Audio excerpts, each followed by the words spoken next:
So let's then have a look at Winston's model of using tying to deter entry. So the idea of Winston's model is basically that, well, as we learned before, usually when we're looking at tying, we're looking at products which are complements, so of which you need both. So you need both the bike and the tires. But Winston had the idea of looking at a situation in which actually the two goods are not completely complements, or are not perfect complements.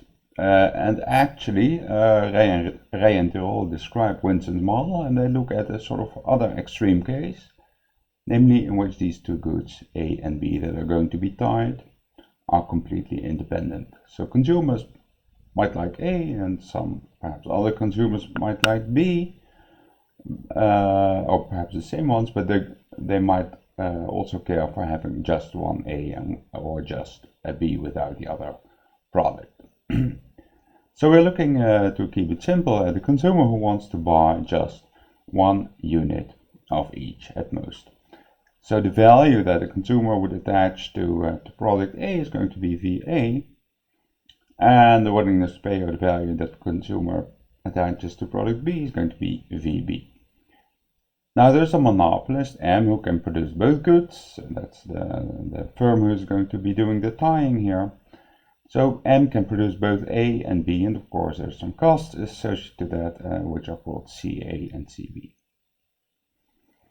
Now the reason why M might tie, is that there is a firm, E, an entrant, who might enter the B market. So on A, actually, on the market for product A, M is just a monopolist, like we saw before, but this market B is contestable. So E might come in and produce an alternative to M's product B, and might actually produce that more efficiently. So it's actually good for welfare that E might come in. So in order to come in, actually, E is going to incur some fixed cost F, and also some marginal cost of production CE, so the entrance cost of making one unit of this good B. But we're going to assume then indeed that the total cost of doing so, so the marginal cost CE plus these fixed costs F, are going to be lower than the production costs that this monopolist M has for this product B. So it's more efficient for this product B to be produced by the entrant. So let me then go to the paper, and let's see what how that plays out. And then we'll go back to the slides in a bit. So here's the paper. So we have this M and E. M with cost A and cost CA and cost CB, and we have E, which can produce product B at cost CB, but there's also an CE, I should say CE, but there's also this entry cost FE. So what's the game? So the game here is, in the first stage, M decides whether to tie, so I might say tie or no tie, A and B, products A and B. In the second game, well, if there's, in either case actually, E is going to determine whether to come in. E chooses whether it enters,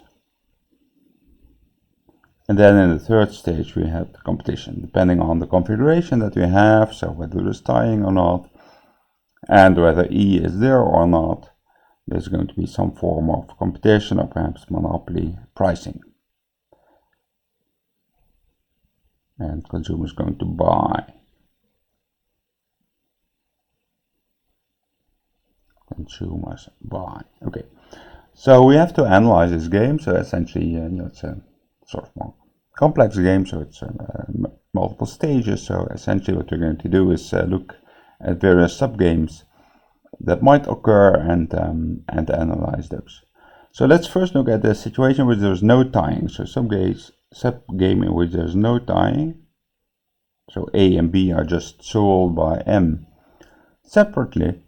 And then E might decide to come in stage 2 and then compete with, so E enters.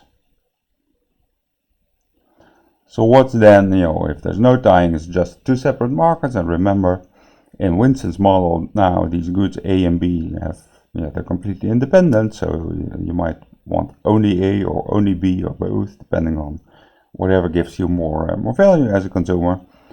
So the consumer is going to determine, well, I'm going to buy A as long as the price for product A, so PA, which is set by the monopolist, since the monopolist is the only firm that's supplying A, whether that PA is below VA, right, below the value, the willingness to pay that this consumer has.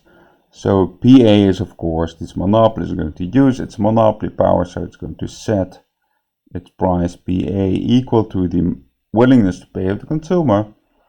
And of course, on the other hand, and that's the A market.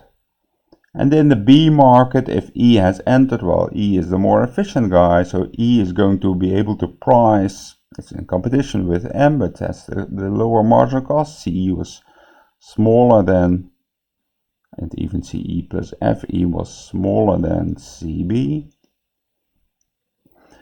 And so E is going to win, but it's going to set its price in competition.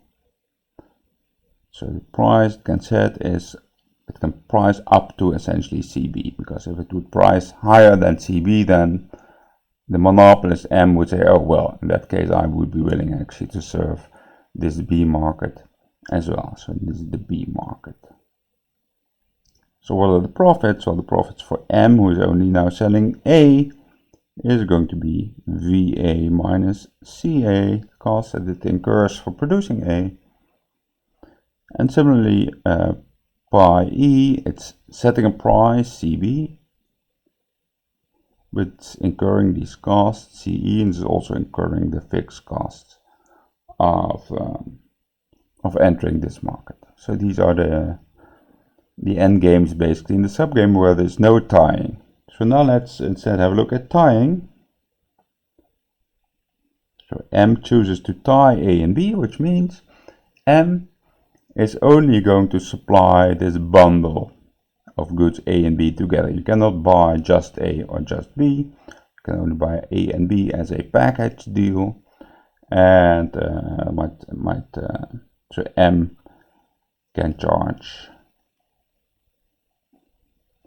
some PM for A and B together, for A and B. So now suppose E enters and can engage in competition, but so what's the competition now? Well, E can just sell product B, or so as a consumer you have a choice. Do I want to buy just a low priced product B from firm E, or will I choose to buy both products A and B, and then I can only go to M? And of course, for me as a consumer, there's no reason why I should buy both the bundle from M, which gives me both products A and B, and then also buy this product B from E, because those products have no, I just have unit demand. I already have B. I don't need to go to the entrant to buy an additional, perhaps even cheaper B, because I already bought B as part of this bundle from M. So who's going to win this competition?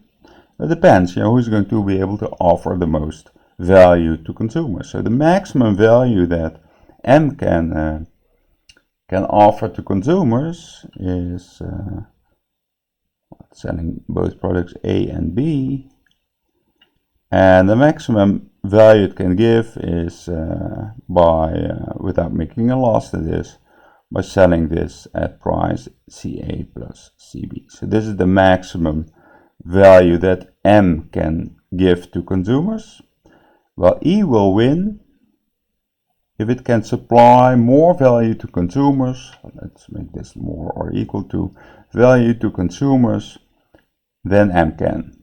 So let's suppose that VB, so if this happens, if VB minus CE, because it has already entered, so it can now sell this stuff at a cost CE at margin, which is the lowest it can go basically to sell its goods. So as long as this holds, then what consumers will do, they will just buy product B at the lower priced entrance price, rather than buy the entire bundle from M, because M can no longer undercut E, the entrant, to supply a lower cost value deal to the consumers. So if this is the case, so if, then E sells. So at what price will E sell? Well, not necessarily at its cost, making no profit, but it can raise its price as long as it can keep the value of this deal above the maximum value that M can offer for this package. So it will make sure that, so E will set P, price PE, that it will charge for its product B, such that this best deal that M could offer, which is this value, is going to be equal to VB minus PE.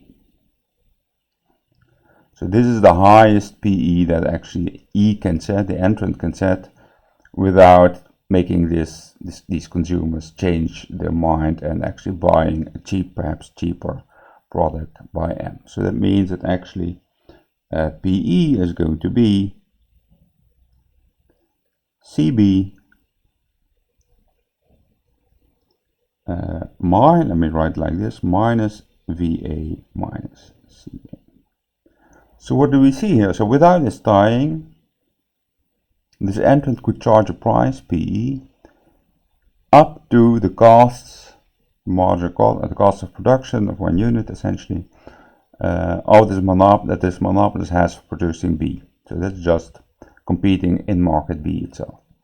Here, actually, the price, with tying, the price that the entrant can set can be no higher than not CB, but CB minus, actually, the complete margin, the complete value that is lost essentially by M if it does not sell. So remember, M could, by selling also in the A market, catch, where it is the monopolist, catch this additional surplus VA minus CA. It's going to lose this if it's not selling, so instead the entrant is going to sell. So it will be, M will be willing to price lower in the essentially in its B market to also get these gains from selling the A product.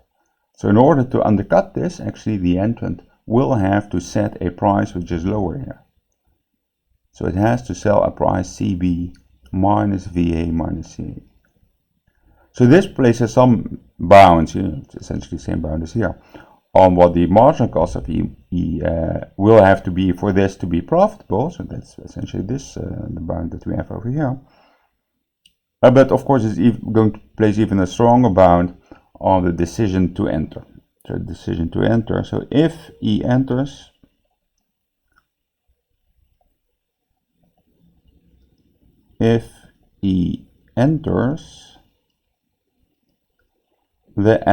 supposedly is going to sell then at this cost, at this price PE in the market, its product B, the profits for M, of course, going to be 0 because E is going to sell.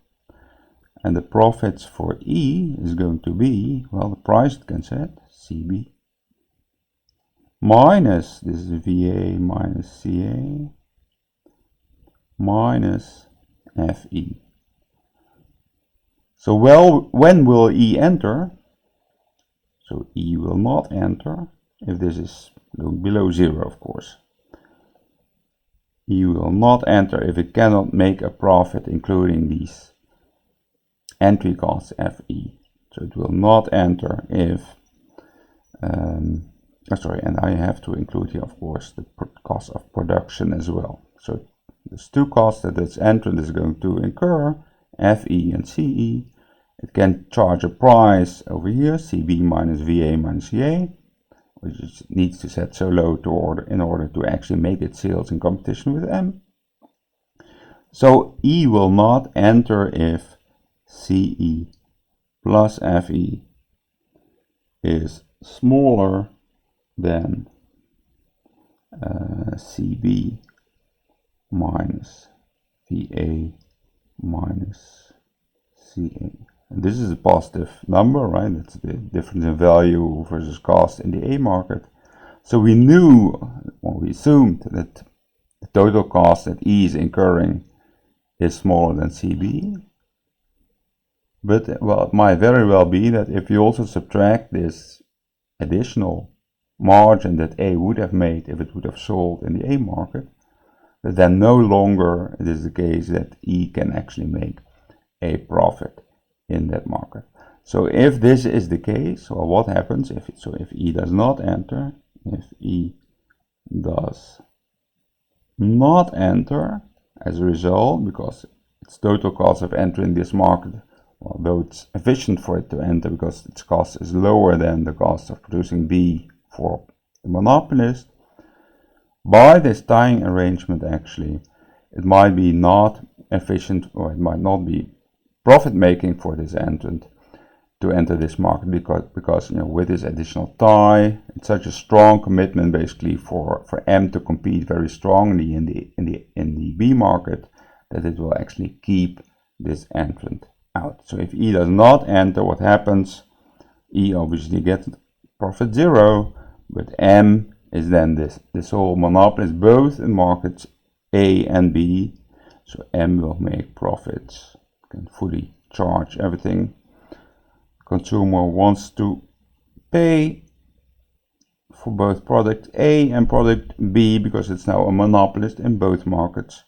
So this is going to be, it can charge a price equal to VA plus VB. Of course, it's cost CA and CB for producing its two goods.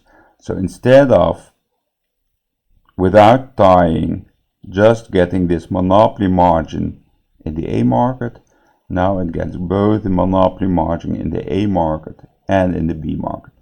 So what happened here is that by tying these two products, essentially what M does is say to E, well, if you come in, I've now tied my two goods.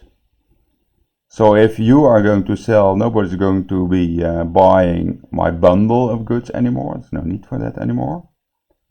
That means that I am very committed to charging a very low price, because I also am at risk of losing all those rents that I'm making in the A market. So essentially what M does by making this tie is make a commitment to price very low also in the B market, in order to make sure that it's going to sell there as well, because that's what drives this income from the A market now as well, as a result of this tie. And this commitment to price below cost, essentially in the B market, is going to keep E out of the market, well, as long as this cost advantage is, of course, not too big. So that's the story. So this tying actually allows this monopolist M to keep essentially E out of this market, and essentially is a form of predatory pricing, if you wish. So let's have a look at that again in the slides, where the same analysis basically is done as well. So again, we have these two goods. So what's going to happen? So this M, if there's no tying, this M was this monopolist, earns these rents, VA minus CA, E is entering, and it's setting its price up to the costs that M might have, and then will enter. So the benchmark M will just earn the rents, the monopoly rents in the A market, and nothing in the B market. So if, on the other hand, M does make this tie, so you can buy A and B together. So what will consumers now choose? They will either buy this bundle, the A and B together from M, or they will buy only B from the entrant. And they cannot, even though they might want to, buy B from the entrant and buy A, just A, separately from the monopolist, because that's what tying basically does. So what price will M then set when it has committed to this tie? Well, M is at risk, if E comes in, of also losing these sales on A, and it's therefore willing to actually go much lower. So M is actually willing to lower its price for this product B as far not as its cost, but also the opportunity cost essentially of not being able to sell product A either, and that's opportunity cost is VA minus CA. So essentially it has lowered its total cost for selling B to CB, not from CB to CB minus its opportunity cost of not getting essentially to make the sales on product A. So the entrant does is, well, I will have to undercut this much lower price, so well, perhaps my CE is already too high to do that, and even if I do enter, I will not sell. But even if that's not the case, as long as the total cost both of entering and of producing, so CE plus F, is larger than this effective cost here, CB minus these opportunity costs, well, then the entrant can never recoup also those investment costs. So the entrant will be deterred from entrant. So as I just mentioned, tying is an example of predatory behavior. So by tying, M says, well, listen, I'm going to act very aggressively here because I've tied my profits in the A market basically also to market B. So that means, if this works and he's driven away from this B market, even though it's more efficient, and A can actually monopolize not only market A but also market B, and that's of course very attractive for the monopolist M. So when does this work? Well, you don't want to have the fact that M says, yes, I'm going to tie, and then that E comes in, and then that M says, oh no, never mind, I see that you've come in now, so it hasn't worked, so now I'm going to undo this tie. Well, if that's going to happen, then then E is going to anticipate this, of course. So it's going to know that if it comes in, well, we don't have this aggressive competition because M is going to get rid of this tie. So this whole story relies on the fact that M can actually commit to this tying. So it must commit itself not to undo the tie if E comes in after all. And often that might be the case if there's a technological tie. So it's technologically just impossible to actually separate these two, which rather than just a contractual tie, which you can change at your whim essentially.